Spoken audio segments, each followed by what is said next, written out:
and welcome, my dear friends and students. In yesterday's video, we had start the new chapter, that is the wave optics. In wave optics, we had just seen some introductory part, that is what is the information given by the image formed by the particular object about the propagation of light. So we know that when light fall on the particular object and image is formed, it means that that object is opaque, and the light always travel along a perfectly straight line, and when that light fall on the margin of the body, it get scattered, it get bent in different direction, that is the diffraction. Then we had seen what do you mean by reflection, what do you mean by refraction. Then we had seen the laws of reflection, laws of refraction.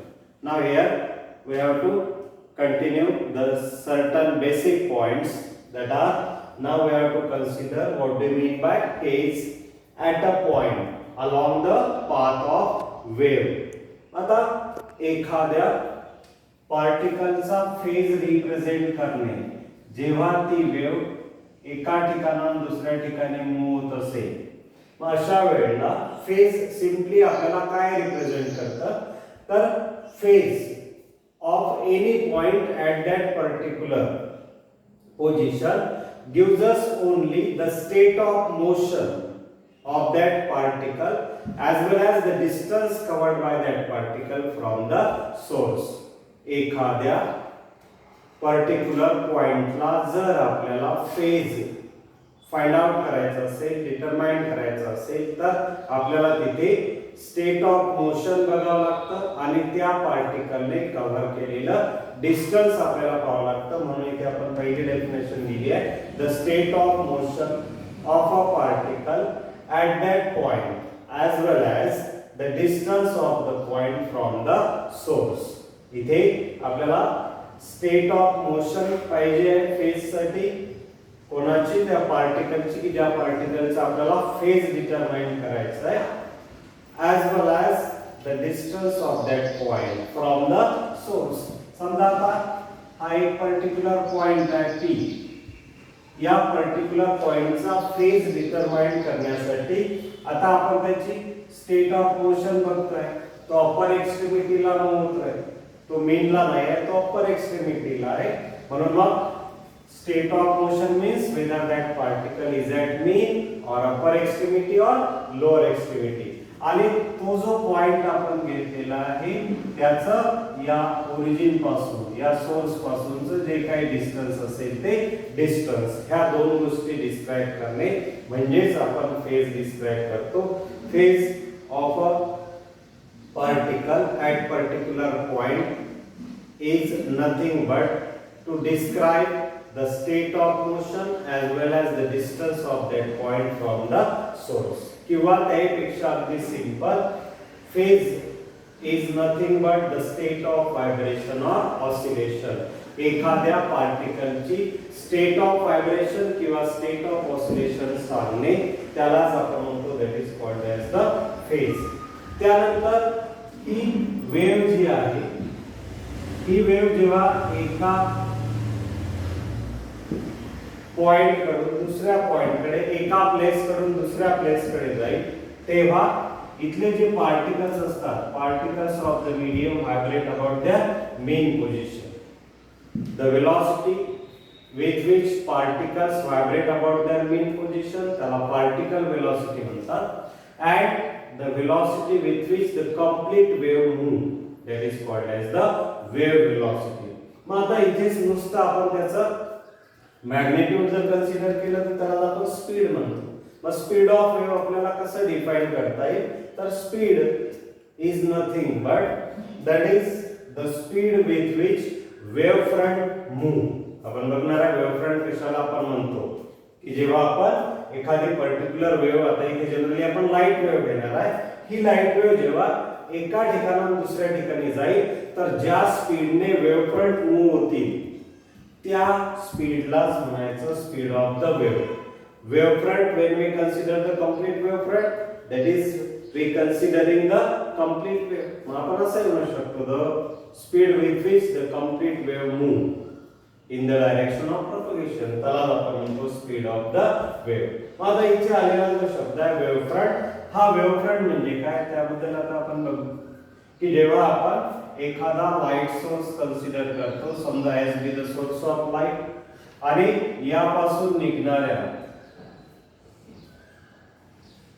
Light waves ह्या किती डायरेक्शनला propagate करतात. For our simplicity or convenience we just consider the 3 direction. आता या source पासून light waves ज्या ज्या पॉइंटला एकाच वेळेला येऊन पोहोचतील त्या सगळ्या पॉइंटचा सेट की ज्यामुळे ते सगळे पॉइंट्स इन फेज असतील, म्हणजे त्यांची स्टेट ऑफ व्हायब्रेशन ही सेम असेल. तर अशा सगळ्या सेट ऑफ पॉइंटला आपण म्हणतो that is called as the wavefront. म्हणून वेव्हफ्रंट आपण कसं डिफाइन केलंय बघा, the set or locus of all the points of medium where the light waves reaches simultaneously. कशा करता? So that all the points are in same phase. पुन्हा एकदा बघा, the set of all the points of medium where the light waves reaches simultaneously so that all points are in same phase, त्याला आपण म्हणतो वेव्हफ्रंट. आणि हे जे आता मी P Q R हे 3 पॉइंट घेतले ज्या मीडियम मधून ती वेव्ह जात आहे, त्या मीडियमचे मी 3 पॉइंट घेतले की ज्या 3 पॉइंटला S पासून निघणाऱ्या लाईट वेव्ह एकाच वेळेला येऊन पोहोचतील. मग असे सगळे पॉइंट जर आपण कलेक्ट केले, त्याचा जर सेट तयार केला तर set of all the points of medium where the light wave reaches simultaneously so that all the points are in same phase, त्याला आपण म्हणतो वेव्हफ्रंट. आणि ही वेव्हफ्रंट पुढे कोणत्या डायरेक्शनला जात आहे हे आपण दाखवण्याकरता त्या सरफेसला जो परपेंडिक्युलर ड्रॉ करतो त्या पॉइंटला त्याला आपण म्हणतो वेव्ह नॉर्मल. मग आता ह्या ज्या मी प्रत्येक स्फेरिकल सरफेसला हे जे मी परपेंडिक्युलर स्ट्रेट लाईन ड्रॉ केलेले आहेत याला म्हणतात wave normal. A perpendicular drawn to surface at any point in the direction of propagation, that is called as the wave normal. A perpendicular drawn कोणाला आपण काढलेला आहे to the surface at any point, ज्या कोणत्याही एका पॉइंटला आपण perpendicular draw काढलाय, जसं पहिला स्फेरिकल सरफेस मिळाला तिथं परपेंडिक्युलर काढू शकतो, दुसऱ्या सरफेसला, तिसऱ्या सरफेसला, कुठेही आपण जर परपेंडिक्युलर ड्रॉन केला to the surface at any point, पण आपल्याला कोणत्या डायरेक्शनला परपेंडिक्युलर करावं लागतं, in the direction of propagation, त्याला आपण म्हणतो that is called as the wave normal. तर काल आपण इथे लॉज ऑफ रिफ्रॅक्शन शिकताना पहिला लॉ जो आपण घेतला होता that is sine of angle of incidence and sine of angle of refraction that is related with the Snell's law. मग हे जे n1 sin r equal to n2 sin r घेतलं होतं त्यामध्ये आपण असं बोललो होतो की n1 n2 जे आहे that is the refractive index, absolute refractive index of that particular medium. मग refractive index is the ratio of speed, it is the ratio of wavelength of light in either vacuum to medium और both medium. मग त्याच्यावरून refractive इंडेक्सचे 2 type आहेत, absolute refractive index आणि relative refractive index. जेव्हा आपण लाईटचं प्रोपगेशन हे व्हॅक्यूम मधून एखाद्या पर्टिक्युलर मीडियमला आपण कन्सिडर करतो आणि त्यावेळेला जर आपण या 2 स्पीडचा रेशो घेत असेल, speed of light in vacuum to the speed of light in particular medium, then the ratio of speed of light in vacuum to the speed of light in particular medium, that is called as absolute refractive index. जेव्हा आपण लाईटला vacuum मधून propagate होत असताना पुन्हा जर आपण एखाद्या particular medium मध्ये त्याला पास केलं तर तेव्हा लाईटचा व्हॅक्यूम मधला स्पीड आणि त्या पर्टिक्युलर मीडियम मधला स्पीड यांचा जर आपण रेशो घेतला तर त्याला ऍब्सोल्यूट रिफ्रॅक्टिव्ह इंडेक्स म्हणतात. लाईटचा व्हॅक्यूम मधला जो स्पीड असतो that is equal to the speed of light in air. Vacuum मधला स्पीड आणि एअर मधला स्पीड लाईटचा सेम आहे, म्हणून मग इथे CA/CM, C for speed, speed of light in air to the speed of light in medium, तसंच speed of light in vacuum to the speed of light in medium याला absolute refractive index म्हणतो. आणि जेव्हा आपण लाईटचं propagation हे एका medium मधून दुसऱ्या मीडियम मध्ये कन्सिडर करतो, समजा that is glass to water or water to glass, त्यावेळेला त्यांचा जो आपण स्पीड रेशो घेतो, व्हेलॉसिटी रेशो घेतो, तेव्हा त्या रेशोला म्हणतात रिलेटिव्ह रिफ्रॅक्टिव्ह इंडेक्स. हे दोन रिफ्रॅक्टिव्ह इंडेक्स आपल्याला याच्यामध्ये लक्षात ठेवायचे आहेत. पुन्हा एकदा बघा, इथे आपण पहिला पॉइंट डिस्कस केला, what do you mean bye phase. Phase is nothing but the state of motion as well as the distance of that particle from the source. म्हणजे एखाद्या पॉइंटचा किंवा पार्टिकलचा फेज रिप्रेझेंट करणे म्हणजेच त्याची स्टेट ऑफ ऑसिलेशन और vibration represent करणे होय. म्हणून आपण इथे दिला state of motion of a particle at that point as well as the distance of that particle from the source, त्याला आपण म्हणतो that is called as the phase. जसं मी इथे एक्झाम्पल सांगितलं, तुम्हाला P पॉइंटचा फेज सांगायचा असेल तर त्या P पॉइंटची स्टेट ऑफ मोशन सांगायची, अपर एक्स्ट्रीमिटी आणि त्याचा सोर्स पासून डिस्टन्स. त्यानंतर आपण स्पीड ऑफ वेव्ह बघितलं की that is the speed with which the complete wave front move, त्याला आपण म्हणतो speed of the wave or the speed with which the complete wave move from one place to another place, त्याला आपण speed of wave म्हणतो. त्यानंतर इथे आलेला wave front शब्द आहे, तो आपण बघितला, what do you mean by wave front. It is the set of all the points of medium where the light wave reaches simultaneously so that all the points that are in same phase. त्याचं explanation आपण इथून दिलं की जेव्हा आपण एक point source घेतो लाईटचा, तिथून लाईट वेव्हज ज्या ज्या पॉइंट ऑफ मीडियमला एकाच वेळेला येऊन पोहोचतात त्या सगळ्या पॉइंटचा सेट जर आपण तयार केला तर त्याला आपण म्हणतो वेव्ह फ्रंट. आणि मग ही एस पासून निघणाऱ्या वेव्हज कोणत्या डायरेक्शनला प्रोपगेट होतात त्याला दाखवण्याकरता जे आपण परपेंडिक्युलर ड्रॉ करतो, जे आता हे आपण स्ट्रेट लाईन ड्रॉ केलेले आहे to the surface at any point, त्यालाच आपण काय म्हणतो वेव्ह नॉर्मल. आणि इथे आधीच्या लॉज ऑफ रिफ्रॅक्शन मध्ये जे आपण रिफ्रॅक्टिव्ह इंडेक्स म्हणतो, तर रिफ्रॅक्टिव्ह इंडेक्स हे दोन टाइपचे आहेत, ऍब्सोल्यूट रिफ्रॅक्टिव्ह इंडेक्स आणि रिलेटिव्ह रिफ्रॅक्टिव्ह इंडेक्स. जेव्हा आपण रेशो कन्सिडर करतो, when we consider the ratio of speed of light in vacuum to the speed of light in medium, तेव्हा आपण त्याला ऍब्सोल्यूट रिफ्रॅक्टिव्ह इंडेक्स म्हणतो. And when we consider the speed of light in one medium with respect to the speed of light in other medium, then that refractive index is called as the relative refractive index. Now we have to consider what do you mean by light. We have to consider certain characteristics or properties of the light before considering the nature of light. Light has a dual nature. We have to explain that dual nature with the help of two theories given in our textbook.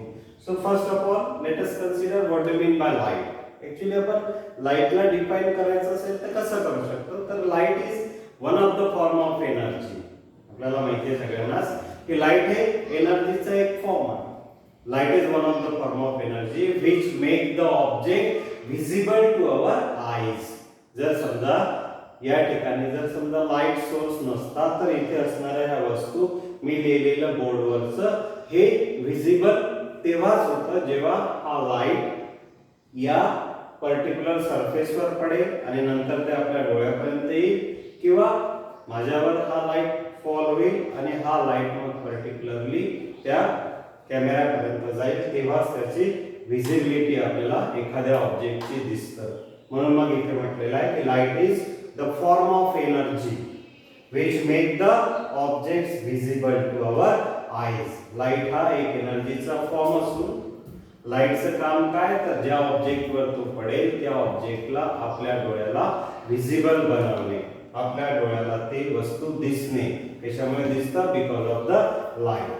मग आता लाईटच्या काही properties आपल्याला study करायच्या असतील तर light जी आहे ही कोणत्या टाइपची वेव्ह आहे? तर light is a electromagnetic waves. जसं कालच आपण बघितलं पहिल्या व्हिडिओमध्ये की लाईट ज्या इलेक्ट्रोमॅग्नेटिक वेव्हज आहे त्याचं एक्झाम्पल लाईट वेव्ह आपण घेतलं होतं. तर इलेक्ट्रोमॅग्नेटिक वेव्ह आपण कशावर म्हटलं होतं? That is the wave which is produced by accelerating the charged particle in which electric and magnetic fields that are vibrating perpendicular to each other as well as perpendicular to the direction of propagation, or it is the wave which is produced due to periodic oscillations of electric and magnetic fields which are perpendicular to each other and perpendicular to the direction of propagation. म्हणून पहिली characteristic लिहिली आपण की light ही कोणती wave आहे? Electromagnetic wave आहे. या तसंच मग त्याचं नेचर जे आहे त्या लाईट वेव्ह जे आहेत ते ट्रान्सवर्स आहेत की लॉन्जिट्युडिनल आहेत? तर keep in mind light waves are transverse in nature. पण ऑलरेडी बघितलं आहे ट्रान्सवर्स वेव्ह आपण कोणाला म्हणतो? The wave in which particles of the medium vibrate perpendicular to the direction of propagation. तर हे इलेक्ट्रोमॅग्नेटिक वेव्हज आहे की ज्यामध्ये इलेक्ट्रिक आणि मॅग्नेटिक फील्ड ह्या एकमेकांना परपेंडिक्युलरली व्हायब्रेट होतात आणि डायरेक्शन ऑफ प्रोपगेशनला परपेंडिक्युलर असतात. म्हणून मग ही वेव्ह कोणती वेव्ह आहे? ट्रान्सवर्स नेचरची वेव्ह आहे. त्यानंतर ही वेव्ह कशापासून बनलेली असते? ऑब्वियसली इलेक्ट्रोमॅग्नेटिक वेव्ह असल्यामुळे इथे दोन फील्ड असतात, इलेक्ट्रिक फील्ड आणि मॅग्नेटिक फील्ड, ज्या एकमेकांना परपेंडिक्युलर असतात. त्यासोबत ही डायरेक्शन ऑफ प्रोपगेशनशी परपेंडिक्युलर असते. त्यानंतर आपण बघितलं होतं की depending upon whether that waves required the material medium for its propagation और not, we have to categorize the wave in two type, mechanical and electromagnetic. आता पहिल्याच पॉइंटला आपण जर म्हणत असेल light wave is an electromagnetic wave, तर ही लाईट वेव्ह प्रोपगेशन साठी कोणत्याही मटेरियल मीडियमची गरज नसते. म्हणून दुसरा पॉइंट घेतला, light does not require the material medium for its propagation. जसं साऊंड वेव्हला प्रोपगेट होण्याकरता मटेरियल मीडियमची गरज असते, पण इथे लाईट वेव्हला प्रोपगेट होण्यासाठी मटेरियल मीडियमची गरज नसते. त्यानंतर म्हणजेच काय? मीडियम नाही म्हणजे व्हॅक्यूम आहे, म्हणजे light can travel through the vacuum also. त्यानंतर लाईटचा जो स्पीड आहे हा वेगवेगळ्या मीडियम मध्ये वेगवेगळा आहे. Speed of light in air 3 × 10⁸ metre per second. Speed of light in water that is 2.25 × 10⁸ meter per second. Speed of light in glass 2 × 10⁸ meter per second. मग हा जो लाईटचा स्पीड आहे प्रत्येक मीडियम मध्ये वेगवेगळा आहे. तर हा कशावर डिपेंड असतो? तर speed of light in material medium depend upon the refractive index of that medium. ज्या मीडियम मधून हा लाईट पास होतोय त्या मीडियमचं रिफ्रॅक्टिव्ह इंडेक्स आणि परिणामी त्यांची परमिटिव्हिटी आणि परमेबिलिटी. आपण बघणार आहोत what mean by permittivity and permeability. जसं इथे ग्लासचा जो रिफ्रॅक्टिव्ह इंडेक्स असतो, रिफ्रॅक्टिव्ह इंडेक्स ऑफ ग्लास तो असतो 3/2 और 1.5 आणि रिफ्रॅक्टिव्ह इंडेक्स ऑफ वॉटर तो असतो 4/3, इट इज 1.33. म्हणून मग इथे जसं आता बघा इथे रिफ्रॅक्टिव्ह इंडेक्स ऑफ ग्लास आहे 1.5 किंवा 3/2. त्याचा स्पीड आहे इथे speed of light in glass आहे 2 × 10⁸ मीटर पर सेकंड. इथे speed of light in water आहे 2.25 × 10⁸. म्हणजेच या मीडियमची रिफ्रॅक्टिव्ह इंडेक्स वेगवेगळा असल्या कारणाने लाईटचा स्पीड पण वेगवेगळा आहे. मग इन टर्म ह्या ज्या दोन आपण टर्म घेतलेल्या आहेत परमिटिव्हिटी आणि permeability. Permittivity related to electric field and permeability related to magnetic field.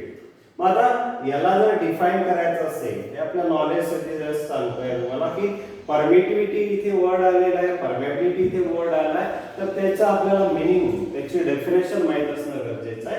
Permittivity जे आहे हे एप्सिलॉन ने दाखवतात, परमियाबिलिटी जे आहे हे म्यू ने दाखवतात. परमियाबिलिटी ऑफ फ्री स्पेस असेल तर mu 0, permittivity of free space असेल तर एप्सिलॉन नॉट और एप्सिलॉन 0. मग परमियाबिलिटी काय रिप्रेझेंट करतं तर मॅग्नेटिक फील्ड. मग परमियाबिलिटी आपण कशाला म्हणतो तर it is the degree of magnetisation that a material can obtain when placed in a magnetic field. एखादा मॅग्नेटिक मटेरियल जेव्हा एक्सटर्नल मॅग्नेटिक फील्ड मध्ये ठेवतो तेव्हा तो मॅग्नेटिक मटेरियल किती प्रमाणात मॅग्नेटाइज होतं ही जी सांगणारी क्वांटिटी आहे त्याला आपण म्हणतो permeability.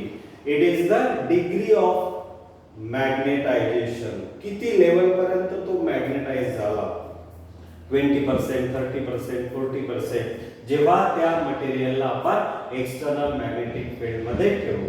So it is the degree of magnetisation that a material obtain when place in a magnetic field, त्याला म्हणतात परमियाबिलिटी. आणि परमिटिव्हिटी म्हणजे काय तर ability of the substance to store the electrical energy in an electric field. मग जेव्हा एखादा substance आपण इलेक्ट्रिक फील्ड मध्ये ठेवतो तेव्हा तो सबस्टन्स किती इलेक्ट्रिक फील्ड ॲक्वायर करतो, इलेक्ट्रिक एनर्जी किती तो ॲक्वायर करतो ती सांगणारी क्वांटिटी म्हणजे परमिटिव्हिटी. आणि मॅग्नेटिक फील्ड तो किती ॲक्वायर करतो ही सांगणारी क्वांटिटी म्हणजे परमियाबिलिटी. कारण इथे आपल्याला परमिटिव्हिटी पण बघायची आहे, परमियाबिलिटी पण. का कारण लाईट वेव्हचे कोणते वेव्ह आहे इलेक्ट्रोमॅग्नेटिक वेव्ह, आणि इलेक्ट्रोमॅग्नेटिक वेव्हला आपल्याला इथे दोन्ही प्रकारच्या फील्ड कन्सिडर करायच्या आहे, इलेक्ट्रिक फील्ड आणि मॅग्नेटिक फील्ड पण आपल्याला कन्सिडर करायचे आहे. आता आपण याच्यामध्ये ही परमिटिव्हिटी, परमियाबिलिटी, त्यानंतर त्याच्या प्रॉपर्टीज बघितल्यानंतर इथे लाईटचे आपण दोन सोर्सचे टाइप बघू, प्रायमरी सोर्स आणि secondary source. Now we have to consider the two types of light sources, that is primary sources of light and secondary sources of light. So primary source आपण कोणाला म्हणतो, that is the sources which actually emit the light, produces their own light because of different reason. जे sources स्वतःहून light produce करतात, emit करतात because of different reason. मग कशामुळे तर ड्यू टू हाय टेम्परेचर, खूप जास्त टेम्परेचरमुळे काही ऑब्जेक्ट हे लाईट एमिट करतात. फॉर एक्झाम्पल सन, किंवा एखादा ऑब्जेक्ट आपण जेव्हा बर्न करतो त्याची जी फ्लेम, जसं कॅन्डलला आपण बर्न केल्यानंतर त्याची जी फ्लेम आहे ती जी लाईट एमिट करतात, तो कोणता सोर्स झाला प्रायमरी सोर्स. कशामुळे हा लाईट एमिट करतो बिकॉज ऑफ हाय टेम्परेचर. किंवा जेव्हा आपण एखाद्या ऑब्जेक्ट मधून इलेक्ट्रिक करंट पास करतो तेव्हा तो लाईट एमिट करायला सुरुवात करतो. फॉर एक्झाम्पल ट्यूबलाईट, बल्ब किंवा ट्यूबलाईट हा तेव्हाच लाईट एमिट करतो जेव्हा आपण इलेक्ट्रिक करंट त्यामधून पास करतो. किंवा काही केमिकल रिएक्शन किंवा न्यूक्लिअर रिएक्शन मुळे पण लाईट एमिट करतात, जसं क्रॅकर जे आहेत ते केमिकल रिएक्शन मुळे लाईट एमिट करतात. आणि न्यूक्लिअर रिएक्टर जे असतात, न्यूक्लिअर जनरेटर, एनर्जी जनरेटर जे असतात, जसं न्यूक्लिअर फिशन, न्यूक्लिअर फ्युजन, ह्या ज्या न्यूक्लिअर रिएक्शन आहेत याच्यामध्ये पण लाईट हा प्रोड्यूस होतो, एमिट होतो. तर या सगळ्या सोर्सेसला आपण म्हणतो प्रायमरी सोर्सेस. मग प्रायमरी सोर्सेस आपण कोणाला म्हणू, sources that actually produce the light and emit their own light because of high temperature, because of effect of current, because of chemical or nuclear reaction, त्याला आपण म्हणतो प्रायमरी सोर्सेस. या उलट those sources which do not produce the light of their own but receive the light from the other sources and reflect that light around it or scatter that light around it, because of which we appear that particular object that produce the light. Actually हे secondary sources कोणत्याही प्रकारचा light produce करत नाहीत, emit करत नाहीत, दुसऱ्यापासून ते light घेतात.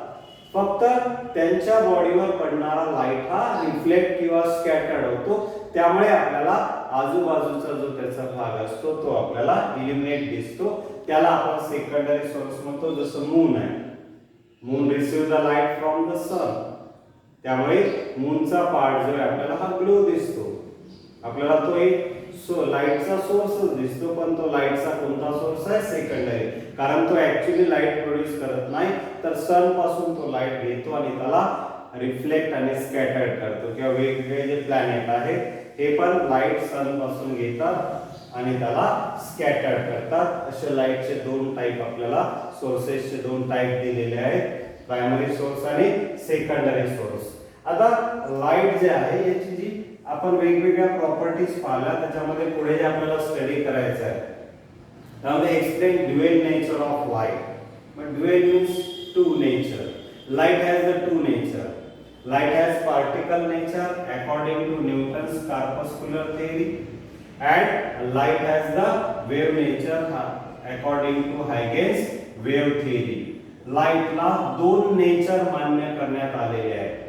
Some phenomena of light that can be explained only when we consider the particle nature, and some phenomena of light that can be explained only when we consider the wave nature.